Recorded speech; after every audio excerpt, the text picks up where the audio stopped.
Hare Krishna, Hare Krishna, Krishna Krishna, Hare Hare, Hare Rama, Hare Rama, Rama Rama, Hare Hare, Hare Krishna, Hare Krishna,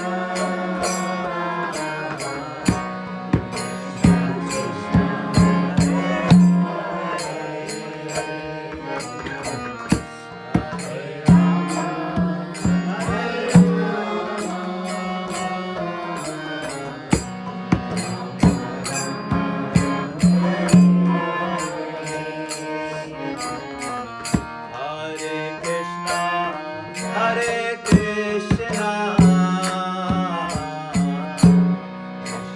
Krishna, Hare Hare,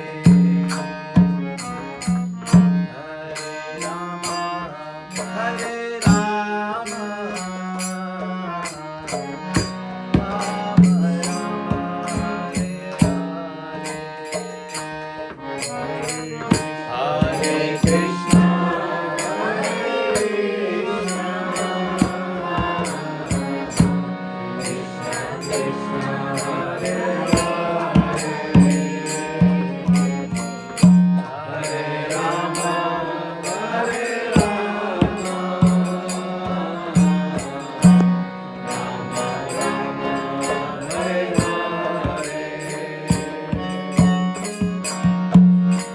Hare Krishna, Hare Krishna, Krishna Krishna, Hare Hare, Hare Rama, Hare Rama, Rama Rama, Hare Hare, Hare Krishna, Hare Krishna,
Hare Krishna,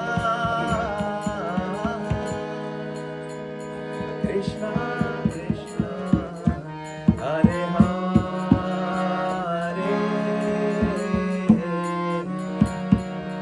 Hare Rama, Hare Rama, Rama Rama, Hare Hare,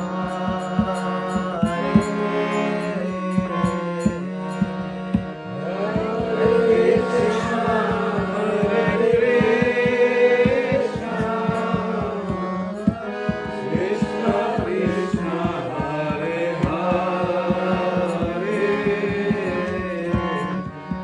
Hare Rama, Hare Rama, Rama Rama, Hare Hare.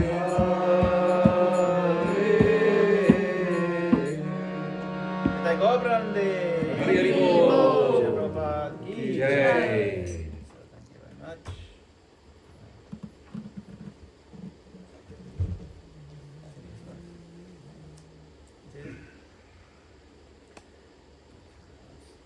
Om Namo Bhagavate Vasudevaya. Om Namo Bhagavate Vasudevaya. Om Namo Bhagavate Vasudevaya. Om Namo Bhagavate Vasudevaya. Om Namo Bhagavate Vasudevaya. Om Namo Bhagavate Vasudevaya. Hare Krishna. Hare Krishna. So thank you all for joining this evening. I want to thank our hosts, Kirtida Sundari Mataji and Tushar Prabhu. Hari Bol. Tushar Prabhu is right there. He's ordering soup. No, it's such a beautiful evening and wonderful devotees. Very refreshing to see all your smiling faces and your kind participation in singing with such energy, enthusiasm. Thank you for bringing the magic this evening. So, let me begin by saying something very honest. Most people walk into a temple, attend a class,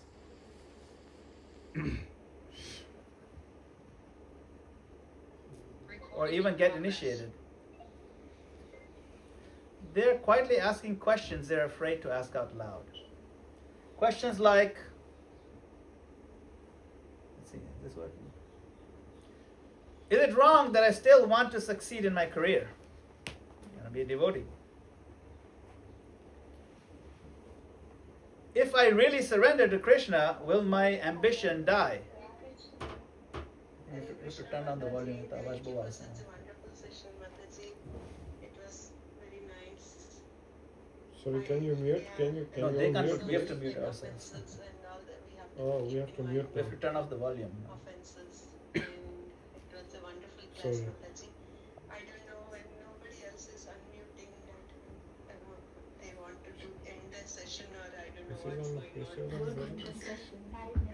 No, not any of the session. No, But they will end the session because they can't hear us. Okay.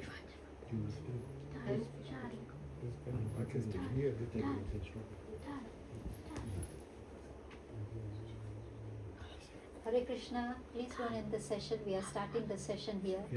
Gurudev is here. Gurudev, do you want to try on the TV? Anita Mataji thinks you can hopefully hook it up. નથી આપણી પાસે ઓલું. no, we have the cables. We tried two different cables. They didn't respond. But this is good enough. Yeah, we tried the source and everything. Have you tried different ports? We tried different ports. We tried all three Yes, ports and yes, all mate. three everything. We tried a lot. We tried. Hari Bol. Okay, I'm gonna. You'll have to hold it so that we can see. Oh no, we can put it on something. Ani pa mukita. Napan resa nahi siya. Cobra.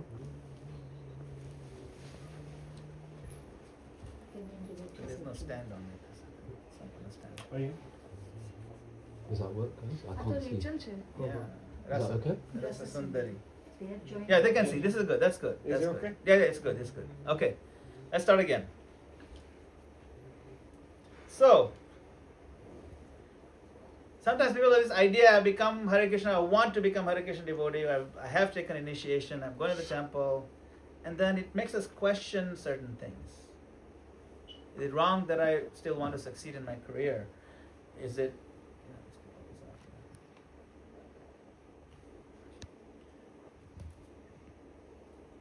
If I become a devotee, if I surrender to Krishna, what happens to my ambitions? Will my ambition die? What happens to my marriage, my children, my friendships with those who are not devotees? Am I less spiritual because I enjoy my job, or money, or comfort, or recognition? Sometimes people ask these questions. Maybe, is it only me who's asking? No. Yes. Just want to make sure. I thought maybe it's only me and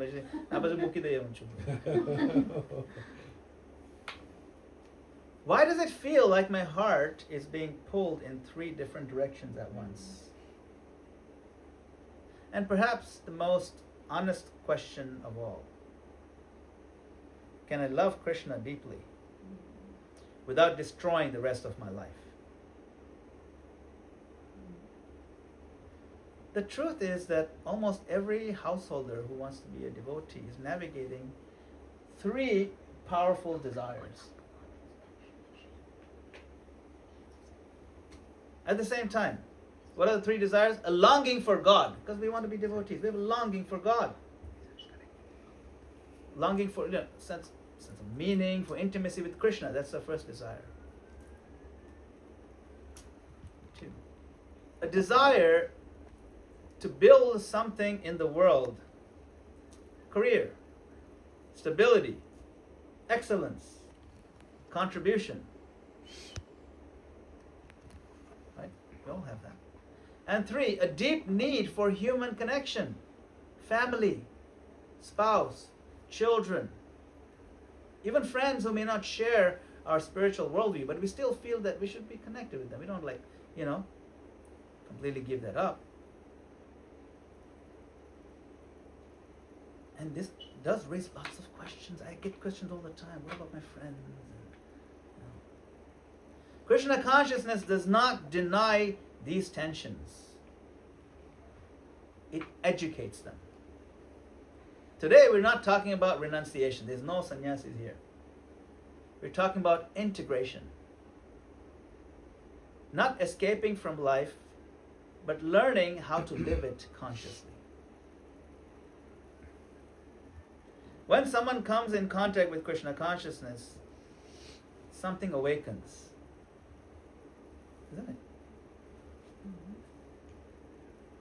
Not because they were convinced, not because they were pressured, but because the soul remembers something it has forgotten. A desire to chant, a desire to hear, a desire for inner clarity, a discomfort with superficial living. This is not extremism. This is not sentimentality. This is memory. But here is where confusion begins.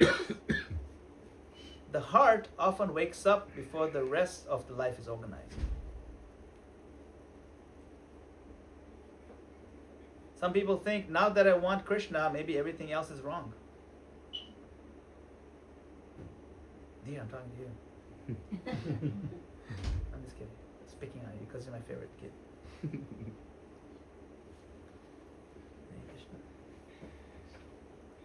Now that I want Krishna, everything else maybe is wrong. Career feels suspicious. Family feels distracting. Enjoyment feels guilty. And that is where unnecessary suffering begins. Has anybody seen initiation in Hare Krishna? You've seen it, right? I mean, there's some initiated devotees here, so you've seen it. Those who have seen this initiation does not mean you suddenly lose interest in the world. That's not what initiation means.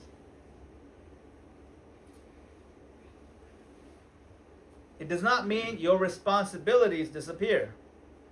It doesn't mean your relationships become secondary overnight. Initiation means I am choosing to orient my life around Krishna as the center. That's what it means. Everything else adjusts gradually. And if anyone ever told you that sincere devotion means emotional dryness or social irresponsibility, they have misunderstood Krishna consciousness.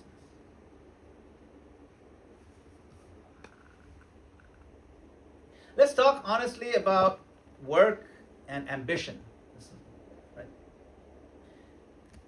Is ambition opposed to devotion? No. But ambition based on an identity that is different from ambition based on service. So they're two different things. Right? There is one kind of ambition that says, I need this success to feel valuable. My worth, my sense of worth depends on the outcomes of this project. Or I am the controller.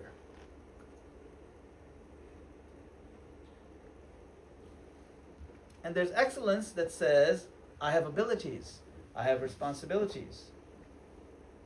I will act ethically, with responsibility, and offer my results to Krishna.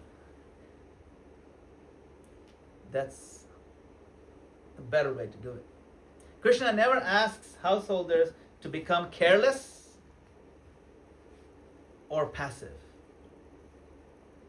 He asks them to become honest. That's important. The problem is not money. The problem is forgetfulness of Krishna. That's the problem. When career becomes the center, our anxiety grows, no matter how successful we are in the career. Those are not successful, they're anxious. Those are very successful, even more anxious. Never goes. Because that's your center. When Krishna becomes the center, what happens? Career becomes a tool to help you in life. That's all. It's like a hammer sitting there. It's important. You still work hard.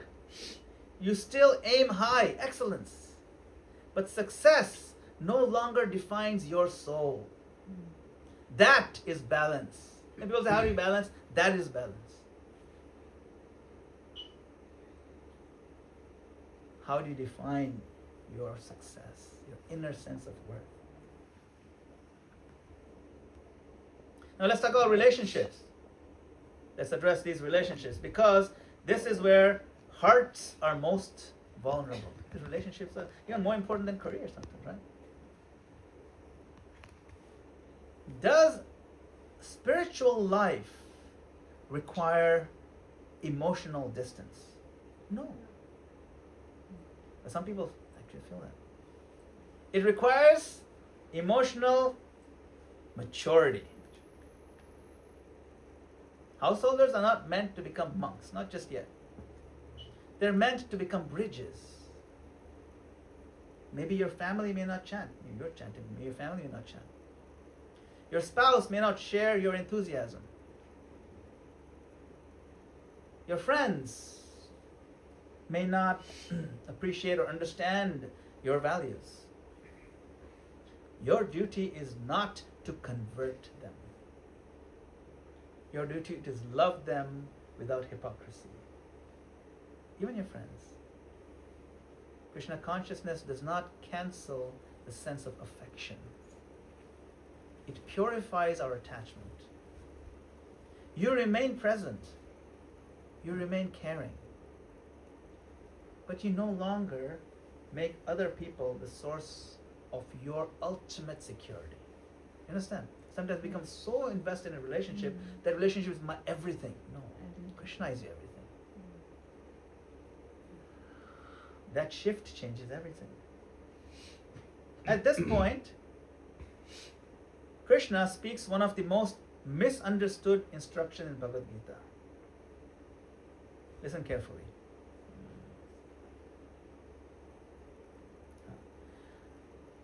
Asaktir anabhishvanga putradhara grihadishu nityam cha samachittattvam ishtanu upapattishu. This is the translation. This is in what chapter is this? This is chapter 13. He lists a whole bunch of items that are items of knowledge. Chapter 13, text 8 through 12. It says, freedom from unhealthy entanglement with children, spouse, home, and possessions, and even-mindedness amidst pleasant and unpleasant events. This is, Krishna tells Arjuna, basically you should not be entangled with children, home, family, etc. He's telling Arjuna.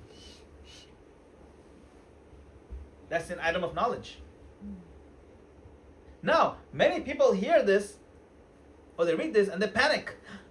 Does Krishna want me to love my family less than I was loving them before? Is detachment that Krishna is saying, be detached, is it the same as coldness? Like before smiling my wife, I should not smile. Because smiling means I'm attached. Kitli sundar laga. No. Sundar laga but aapne bataun nahi. Coldness. Some people actually think this is what Krishna is saying. Seriously. They think, let me start becoming detached from now.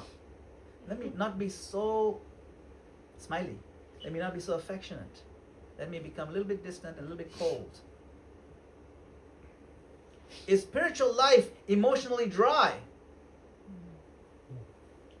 Now listen to how His Divine Grace A.C. Bhaktivedanta Swami Srila Prabhupada clarifies this. Srila Prabhupada ki jai. In the purport, he says, as for detachment from children, wife, and home, it is not meant that one should have no feeling for these. They are natural objects of affection. See? So you don't misunderstand. Please read the purports. If you only read the translation, you'll freak out. Read the purports. They clarify so beautiful. Prabhupada's genius. It's just perfect.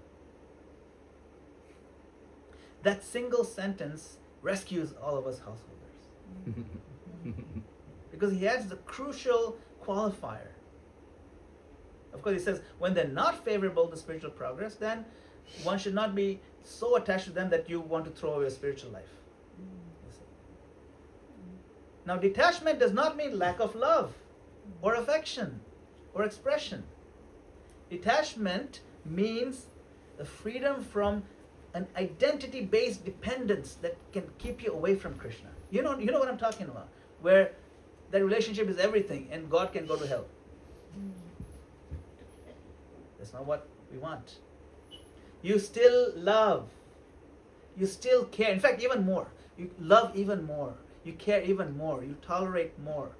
You'll be softer, more gentle. You'll be warmer. You still care. But you no longer say, I cannot live without this. Or, my happiness depends on this outcome. If this is threatened, I collapse. That is real detachment. Now comes the most important part. Srila Prabhupada does not stop with philosophy. He gives a livable system. He says very boldly, this is the same purport. If one can mold or shape his family life in this way to develop Krishna consciousness, then there's no need to change from family life to renounced life. Even if my wife says to me, you take sannyas, I said, no, there's no need. See, Prabhupada said, Natapatam sannyas lila. I'll show you this purport. There's no need. Everything's very nice. You know, I'm very happily married. I am happy. I don't know about her, but I'm happily married. How does he say to mold family life? Very simple. He said in the purport, first chanting together.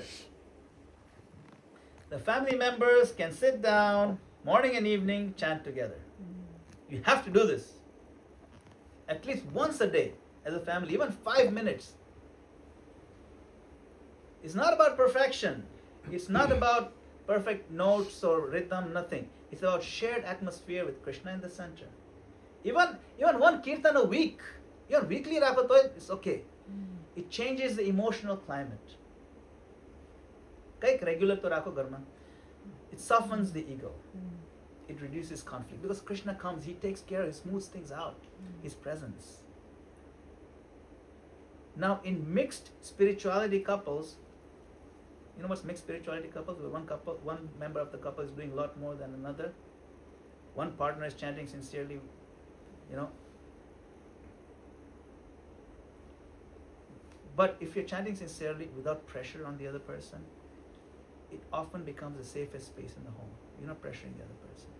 Don't pressure. Actually, every couple is mixed spirituality couple because impossible to have two people on the same level. Impossible. Impossible. Even both are initiated, both are serving same, but there's always be more. You know. But we have to do something. So that's first one, okay? There are 4 things. Chanting. બધું આવડે છે એવું નથી કશું નથી બધું આવડે છે આપણને, right? Everybody knows chanting. Second, this is my favorite part.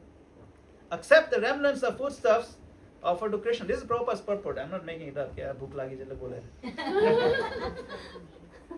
Foodstuffs offered to Krishna, you have to take. That's bhakti. This you have to do. This is the second part. Prabhupada says, eating is the most frequent household activity. At least Amar Garma to definitely. Prasadam, what happens? Prasadam quietly spiritualizes enjoyment. You have to spiritualize enjoyment. Eating is one of the nicest enjoyments we have in the life, and we have to spiritualize it. Only eat what is offered to Krishna, and only offer what is offerable to Krishna. Okay? No debates required. Khawno se khailo. No arguments needed, but pleasure remains. And forgetfulness decreases. Forgetfulness of Krishna, because remembering Krishna. So, second, how do you? First one is what? Chanting. Second, honoring prasadam. Third, have some discussion on books like Bhagavad Gita and Srimad Bhagavatam. Attara apne kariye chiye this way, you know.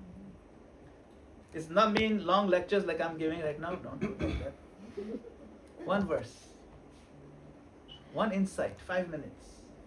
એમને કે 2 કલાક lecture મદન-ગોપાલ પ્રભુ બહુ ખેંચે છે યાર. ખેંચ કરે છે આપણે ક્યારે બધું પૂરું થશે? Don't realize the weekday, you know. But it creates shared meaning when you discuss something. It creates a shared meaning. It's something your intelligence overlaps on this, and it's a kind of expressing of love for each other too. Spiritual life stops being like a private and isolating thing when you discuss something together. It becomes relational. Your hearts are connecting on an intellectual level. Okay, third point. How do you? Fourth point. There's little kids, there's a little deity there. Gopalji. Engage oneself in deity worship. Even a photo. Deity na toy mando nahi. Photo nu puja karay. A lamp. A flower. A visible reminder that Krishna lives here. Krishna lives here. This is Krishna's house. It's not my house. These 4 practices are not rituals. They are anchors. When these are present, balance stops being a theory. It becomes a culture. Now here's the secret sauce. You cannot do it alone. You need a community of devotees. Like you have a circle here. This is a circle. You know, a few families get together. Either you have a local temple or you have local gatherings once in a while. You know this word utsav? Utsav એટલે શું? તમાર જમાઈ નામ ઉત્સવ છે.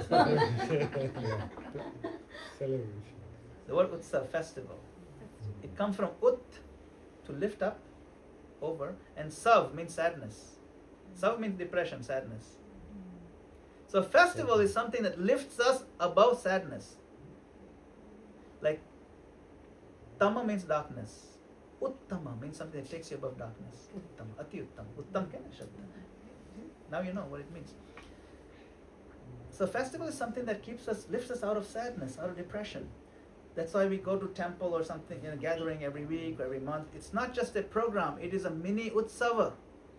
Spiritual food, spiritual music, spiritual people, spiritual discussions. It's like Costco for the soul. Walk around, people giving out free samples.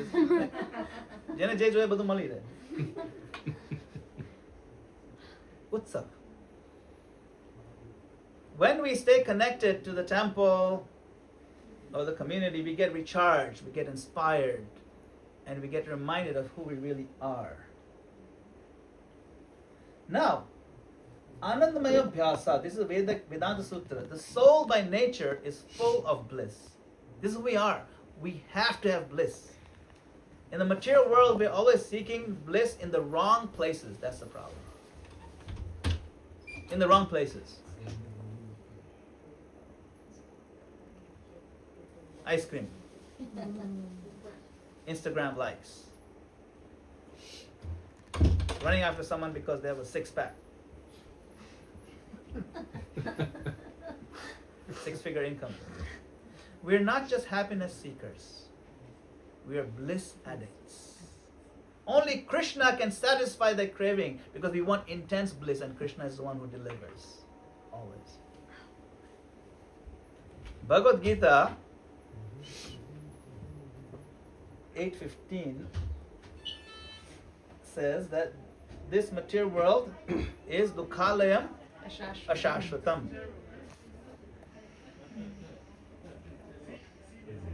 A place of misery and temporariness. It is like Himalaya. You know Himalaya? Is this is Himalaya? You know what Himalaya means? It's that mountain, Himalaya. What does Himalaya literally mean in Sanskrit? Hima means what? Snow. Snow, exactly. And alaya means? Mountain.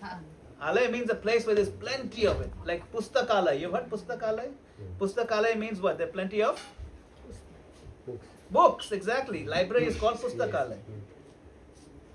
Which are the alaya do you know? Pustakalaya means plenty of books. Yeah. Library. Himalaya means there's nothing but snow. And Dukhalaya means nothing but Dukh. Books. Dukhalaya. So Himalaya is the land of endless snow. Wow. And Dukhalaya is the land of endless woe. Woe means sadness. In Himalaya, you can never get warm. In Dukhalaya, you can never get lasting happiness. It'll only last a little bit and continue. Can't give. Very good. Can you imagine you go to Himalaya and it's like, oh man, what's the deal with all this snow? You go to Himalaya. We're in Dukhalaya. We should not even complain about Dukh. We shouldn't. You went to the place where there's nothing but Dukh. Maybe occasionally you get a break and you think this is Sukh. This is not Sukh. You can never get lasting happiness in this world unless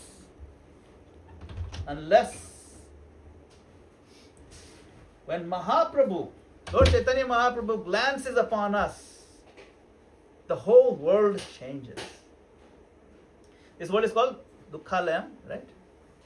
When Mahaprabhu glances upon us, it's called Vishram Purna Sukhayate. The whole Vishwa becomes Purna Sukhayate, completely filled with joy. There's a verse like that. Vishram Purna Sukhayate. Yat Karunya Kataksha Vaibhavatam Tam Gaura Evastama. When Gaura looks at you with his sidelong glance of mercy, then you'll have Vishram Purna Sukhayate.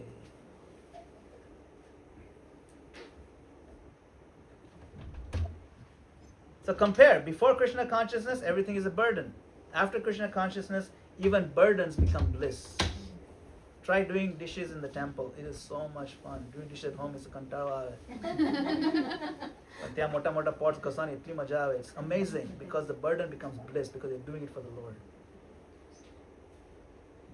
That same verse, Kaivalyam narakayate. Even liberation seems like hell compared to a moment of devotion. Nice verse.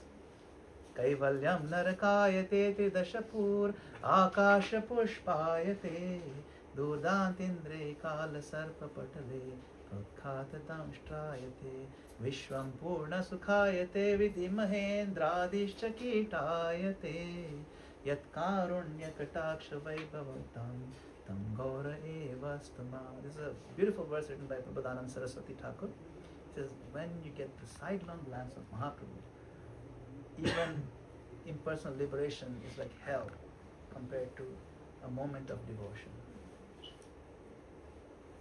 Now, what if one spouse is more engaged than the other? This situation is common and rarely discussed honestly. I'm going to do it because I just talk straight. I do the straight talk here. I don't hold anything back. Spiritual life cannot be dragged. It can only be attracted. If one spouse is more engaged, their responsibility is not to preach harder. It is to become kinder, more patient, more reliable, more emotionally safe, emotionally available. If your spirituality makes you self-righteous or distant, something is wrong with your spirituality. Krishna is not impressed by external intensity that damages relationships that he himself has given.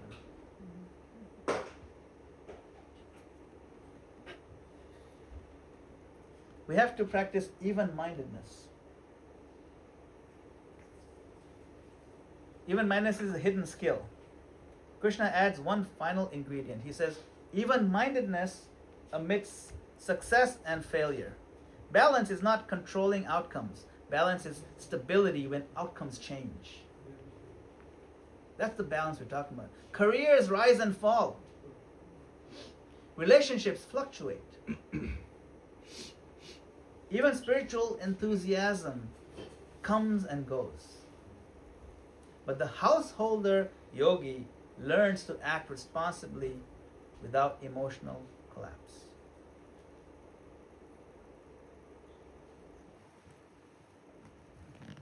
Krishna does not ask householders to choose between love and God. He teaches how to love without fear. So detachment does not mean less affection. We talked about that. It means more freedom. It means when you're chanting, there's prasadam, scripture, and worship, they're woven into daily life. That is Krishna consciousness. Career becomes meaningful. Family becomes sacred. And relationships become purifying. Balance is not a spreadsheet. It is alignment. And alignment unfolds patiently over a lifetime. It takes time. Don't be impatient with these things. These things take time. If you are sincere, imperfect, and still showing up, you're not behind. You're exactly where Krishna meets you. So here's a final wrap-up. Home life can be either Dukhalaya or Mini Vaikuntha. It's up to you. The secret is this. It's not moving to the Himalayas. It's kind of pretty lame over there. Pretty cold also. It's moving Krishna into your home. Just 4 practices. 4 practices. Chant together. Honor prasadam. Aaj chant. ना पूछो से कि आप practice हो तो बताओ ना खुद बताओ मुझे. We're going to demonstrate all these 4 वस्तु. Chanting तो થઈ ગયું already. Reading तो થઈ ગયું. प्रसाद बाकी છે. Yeah. Okay. Right. Together. I was just checking क्या હોય તો બરાબર છે. Within the whole day, so he's wondering where is the prasad. How she was with me તો સવારથી મારી સાથે છે તો ક્યારે રાંધ્યો હશે ખબર નથી પડતી. Worship together. છે ને પ્રભુ છે પાછળ. પ્રભુ રાંધ્યું છે એટલે બહુ મસ્ત હશે. Tushar Prabhu to the rescue. And of course keep connected to your community of devotees, either ISKCON temple or whatever gatherings you have. It's your spiritual petrol station, fueling point. We need to recharge, we need to refuel. If you can mold, Prabhupada said, if one can mold his family life in this way, then there's no need to change from family life to renounced life. Let's become happy families, full of Krishna, full of Kirtan, full of bliss. So Prabhupada says, if you simply follow these principles, success is guaranteed. Thank you very much for your valuable time and your kind attention. Srila Prabhupada ki Jai. Hare Krishna. Question answers? If anyone has comments or questions.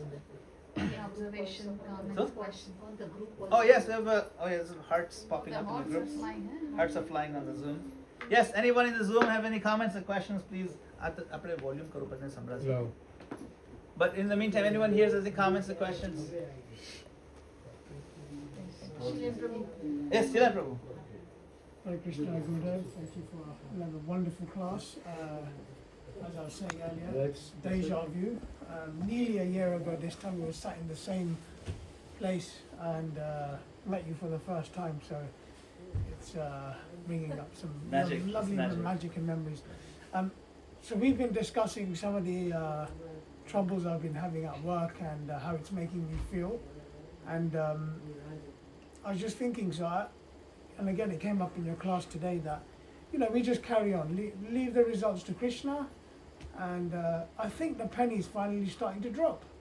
But it's taken 20 years. So how can someone else accelerate that penny dropping for them? Because some of us are really tied in our work, we want to achieve the best, and we get so emotional when it goes really well, we still want more, as you alluded to, and when things go not so well, we get upset. So the question is, how do we accelerate that penny dropping moment? Moment the light bulb goes on, right? Yes. Question: how do you accelerate that realization that happens? The penny drops, the light bulb goes off, and something clicks. And we want to accelerate that. And when something clicks, it's the most ecstatic feeling because it's liberating, isn't it? Yeah.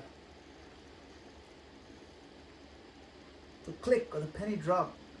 Krishna has a technical term for it in Bhagavad Gita. It is found in chapter 10, verse number 10. Dami Buddhi Yogam. Buddhi Yogam, translated into modern terminology, is penny dropping. Buddhi Yogam means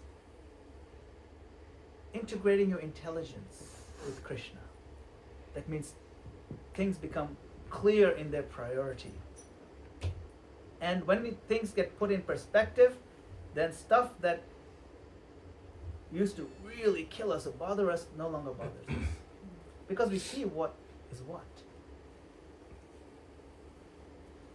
Once an old man came back from a vacation, he'd gone to vacation for a whole week, and he came back, he was driving his car with his wife, and he's driving his nighttime, and he's approaching his house, and there's so many cars and fire brigade, and they come close, what's going on? His house had burned down. And he was just crying and crying. And his father and his son came up and said, Dad, why are you crying? What do you mean? Our house is burned. No. Last week I sold it. It was a surprise. Some other guy bought it. Oh, good. All of a sudden, he doesn't cry anymore. He doesn't care. Kono ghar badi kyu? Apno to nathi badna. What changed? Proprietorship. Title. The perspective changed. The same event has happened. But now this is not mine. To think career, house, family, the resources, cars, this, that, they're mine. When you change the perspective and you understand Krishna consciousness, nothing was mine anyway. You don't cry like that man. You understand? So, understanding proprietorship from the right perspective can only happen. Okay, theoretically we all understand. Yeah, it really hits us. Why does it hit some devotees more, some devotees less? Why are some devotees more advanced than others? What is it makes their penny drop faster? That's his question. What accelerates this realization? There are several factors that ensure success in our Krishna consciousness. One is the intensity with which we apply our Krishna consciousness. We all chant Hare Krishna, but some devotees chant with more intensity, more focus, more discipline, more love. They're going to make more progress than us. One, right? Intensity. Tivrena bhakti yogena yajeta purusham param. So, Right? Chittadarpana marjana means cleaning the mirror of the heart or the mind. Everybody's cleaning. We're all cleaning. We're all chanting Hare Krishna. We're cleaning.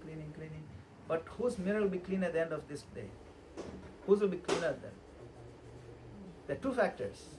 One is how dirty is the mirror to begin with, and two, how intensely am I scrubbing. You see. My mirror suppose not very dirty, and her mirror suppose very dirty. Let's suppose. But she's scrubbing very intensely, and I'm just like, within 2 days, hers will be shining, and mine will be like euj. Mora jevo. You understand? Her intensity wins the race. So that's my point. That's a factor. Is how intensely you apply it. To the degree you apply that intensity, to that degree the penny will drop faster. When the mirror is clear, you see things clearly. And when you see the perspective clearly, the same event will not shake you like it used to. It makes you deeper. Another, coming back to the verse 10:10. Krishna says, I will give this, dadami means I will give this buddhi yogam. I'll give this penny dropping to this person. Who? Tesham satata yuktanam bhajatam priti purvakam dadami buddhi yogam tam yena mam upayantite. To that person, tesham, unto that person. Which person? Satata yuktanam, who is constantly connected with me. Constantly. Satat. Means every minute, every moment he is really trying to remember Krishna. Connected. And bhajatam priti purvakam means worshipping me, serving me with priti. Priti. Your wife's name is Priti, and you're serving Krishna with Priti. You know, Priti means affection. Affection. Bhajatam Priti Purvakam means with genuine, heartfelt affection. If you're worshipping Krishna, then he will give. Then I'll give you the understanding by which you can come to me. Dadami buddhi yogam tam yena mam upayantite, by which you can come to me. So to answer your question, Shriram Prabhu, is the intensity of practice, and then continuity of practice, satata, and affection in your practice. Continuity, affection, and intensity. And how do we get those three? What's the shortcut method of getting those three? You hang out with those who have it. Association. That association accelerates like nothing else. Because association teaches you things that words cannot. There's only so many words I can use to say that this is how you should dance. Without showing you any photos or any videos, I just put in words. This is how you do the particular salsa dance, garba dance or something. Just by words, I can write so many words. And just by reading that, there's only so much you'll be able to do. But if you watch, you hang out, actually dance in garba, that's so much better than just reading text. That's why association is so important, because you see the person doing it. Just to add to that, if I Sure, may. please. So my friend Nishinga, my cousin Shimu, the other day we were in the temple, and I said, I can't remember exactly what I said to him. I said, but Gurudev said this. And I was like, wow, isn't it amazing? And he goes, yeah, but we've been told this forever.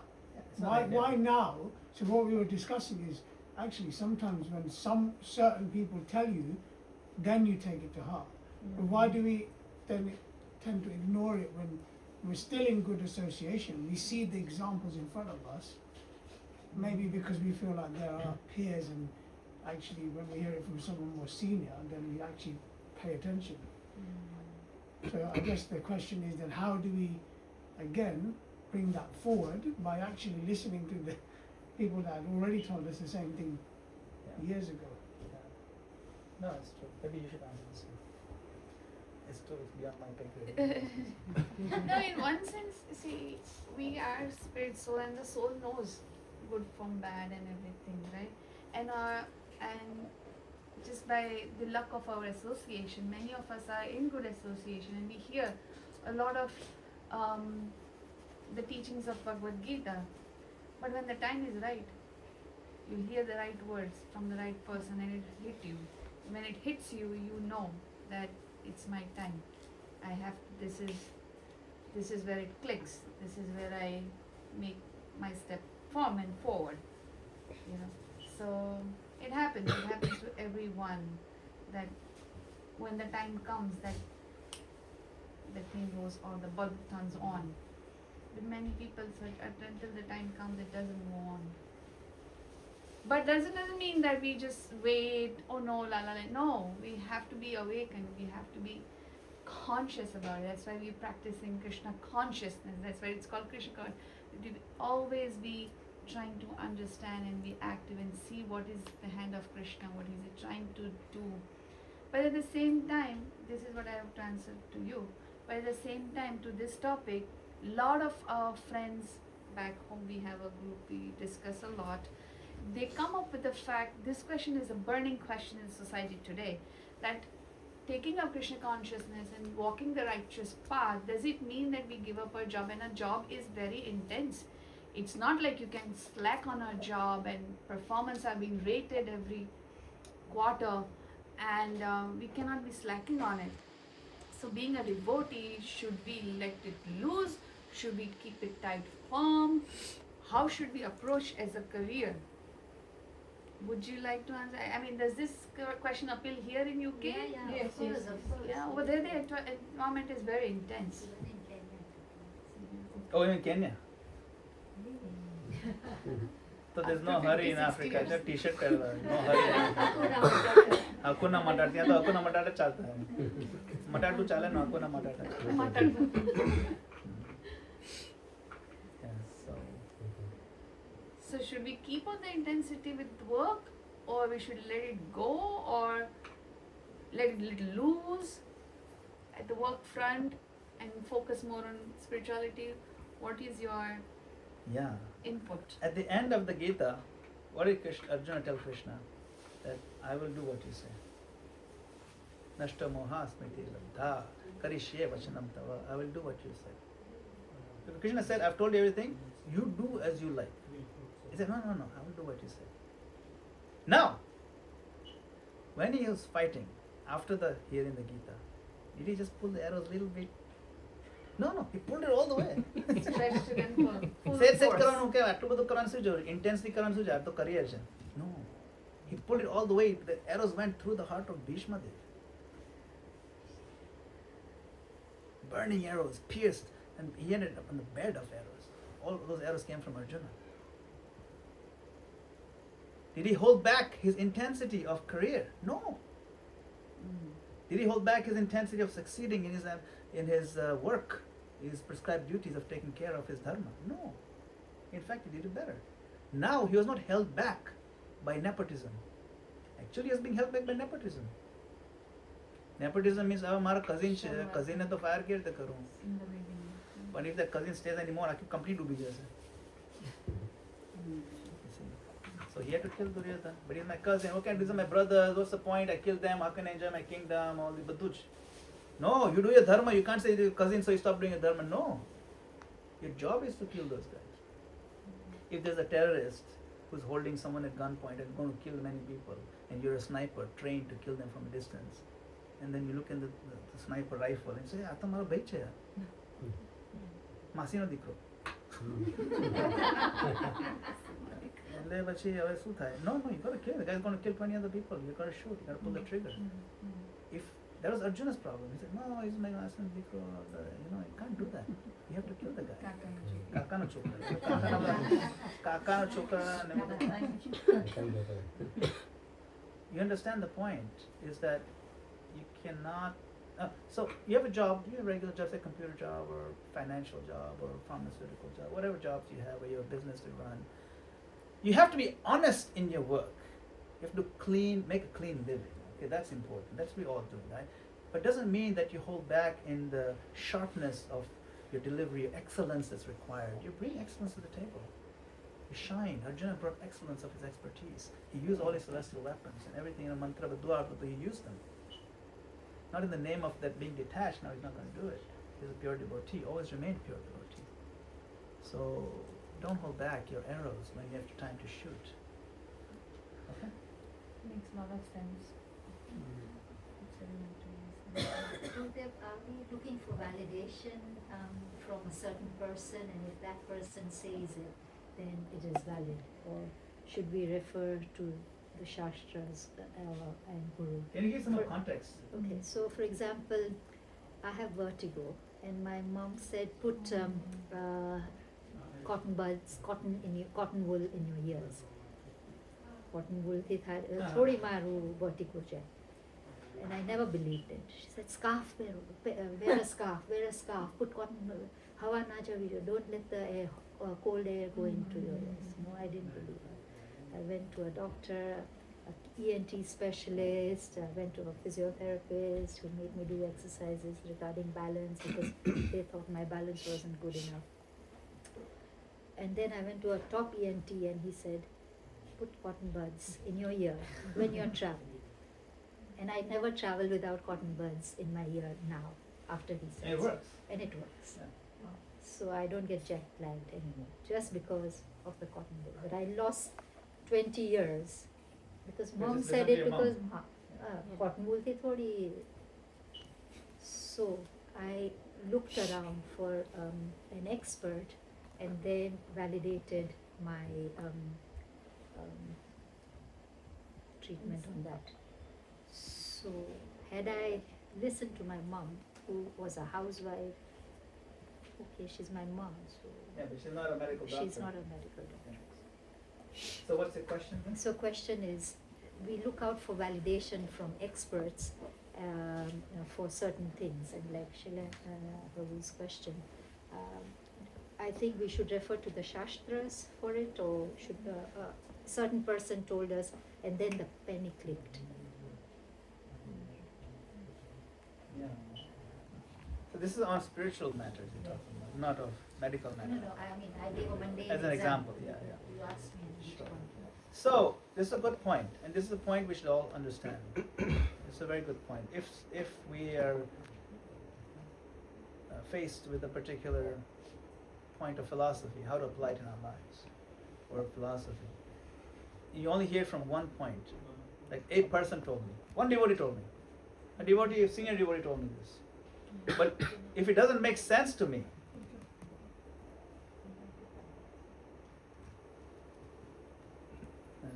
if it doesn't make so say a senior devotee told me something, if it doesn't make sense to me, right, then I can ask another devotee for sure, and I should seek clarification in Shastra for sure, and I should seek clarification with Guru. Those three are actually go together. Guru, Sadhu, Shastra. You see? Yes. Yes, someone said. I think someone said. It's already on full now. Yeah. So you understand, right? There's nothing wrong with double checking. You could have checked, or you could have just tried putting the cotton and see if it works. You know, but you could have checked with somebody. Well, you did check with somebody. The problem is, all those experts said, no, it's a bakwas chalo, right? But that's why you need the third check. That's why the stool, right? This stool, you see this stool? It needs 4 legs, are okay, but 3 are minimum. Yes. So to hold up the platform of Excellent understanding, you need example. 3. This is a perfect example. You need 3. Guru, Sadhu, Shastra. They have to confirm each other. You have to confirm each other. That's why the platform of your worldview, how to see the world, how to apply the philosophy, how to apply what you see in the world, how to apply what you've learned even in college and other things, and synergize and synthesize with what you're doing with your life. To put it all together, you need the 3 legs to keep. Otherwise, you'll be all over the place. So it is nothing wrong with double checking, but you have to do it with your intelligence. You can and check 3 points, a 3-point check, not a 2-point check. That's why it is recommended. Mahaprabhu recommends us that we're not lazy in studying Shastra. What is that word? Alash Sundari naam. सिद्धांत बोलिए चित्र ना करो Siddhanta boliya chitte na karo alasha, iha hoite Krishna lage shudreda manasha. Iha hoite Krishna lage shudreda manasha. Don't be doing alash. Alas means laziness. You all know it. Don't be lazy in what? Siddhanta boliya chitte. Do not be lazy in studying Siddhanta, scripture. Why? Because we have already, if you know good amount of Siddhanta. You listen to a lot of Prabhupada lectures, you read the Prabhupada's purports in and out, you study them thoroughly to the point you can explain them in and out. I mean, don't be lazy about getting to that point. Don't think it's impossible. If someone like me can do it, you can certainly do it. And the good thing is many of those themes keep repeating themselves, so they reinforce very beautifully. And you can apply it in your life. Enough that you can see when something is a little bit off. Then when someone says something that seems off, you say, this doesn't seem right. You look it up, I don't find any collaboration here. Then you check with Guru, check with other advanced devotees. That's how it works. So the 3 legs you need. So yes, you do need to check. Nothing wrong with, you don't necessarily have to blindly follow one person, even if it's your Guru. If your Guru says something odd or off that doesn't sit well with your intelligence, don't take it blindly. Either clarify with the Guru, clarify with other sadhus, and clarify with scriptures. They always need to be checked. Right? Yes. Okay. Chalo. I like the point of mismatched spirituality between the couples. So if both of them are not at the same level, usually people become harsh. Usually. One is so. That's why I brought it up. It's Don't be very- harsh. It's cruel. I brought it up that you should at least, and from your side, you should be gentle. At least from your side, you should try your best to be gentle and be understanding. He's not. Yeah, he knows what I mean. Yeah, he knows what I mean because he's way more advanced and then and then he has to deal with you lagging behind and stuff like that. It's true. It's true. I mean, look at his hairstyle. His hairstyle is way ahead of the curve. Chaka chaka. Just a follow-up question on that one. The mismatch in relationship. Lots of young couples now struggle because one for the regulated principles. So you see lots of mismatched divorces, happen because of that. And just your views on that. Yeah, it's a problem. It's a genuine problem. I'm not denying it's a problem. It's a huge problem. Because now all of a sudden your values have changed. And to share that and to progress together with shared values, especially now you have a massive rift in your values. You have to work it out. You have to figure out a way. But every case is different. The main point is you have to apply your intelligence, you have to apply your warmth, you have to apply your depth of understanding. You have to really appeal to the most empathy and compassion you can find. And the general advice I can give to those who are advising them, those who are guiding them, those who are couples themselves, find a way through, learn to communicate. This is a real thing. It's not easy to solve. You bring a problem. I mean, it's a problem. And we've seen it, especially when, after getting married and they've been married for so many years and they have children, but they're used to a certain lifestyle, and all 4 regular principles are pretty much happening in the house. And all of a sudden now one decides to be a devotee.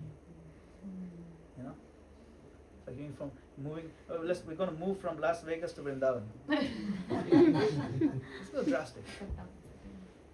Las Vegas में तो 4 वस्तु खुलेआम, right? And then you want to move it down. So it can create a real cognitive dissonance, jarring. No doubt about it. It's not easy. Each case needs to be solved very delicately and gently, and they do end up with divorce, unfortunately. People get divorced from the smallest things these days. Sometimes. But sometimes I've seen some of these mismatched couples doing really well. They figure it out, they work it out. I've seen that. And like in American couples, not even Indian people. And one takes it up, one doesn't take it up, but they still respect each other to allow them to follow. I've seen that happen. And then I've seen that evolve into the other person becoming a devotee also. Over decades, by the way, not like within one weekend. It takes time. So every case is so different. You know how this. But yeah, this has to be dealt with with all the intelligence and compassion at your command. Thank you. All right, I think we've gone quite a lot. Srila Prabhupada ki jai. Hare Krishna. His Grace Madana-gopāla Prabhu ki Jai. Hare Krishna. Krishna. That's Madana-gopāla. Hari Bol. Oh, Madana-gopāla came? Yeah, Madana-gopāla. Where is he? He's right there. Look. Madana-gopāla Prabhu, look. What I'm wearing.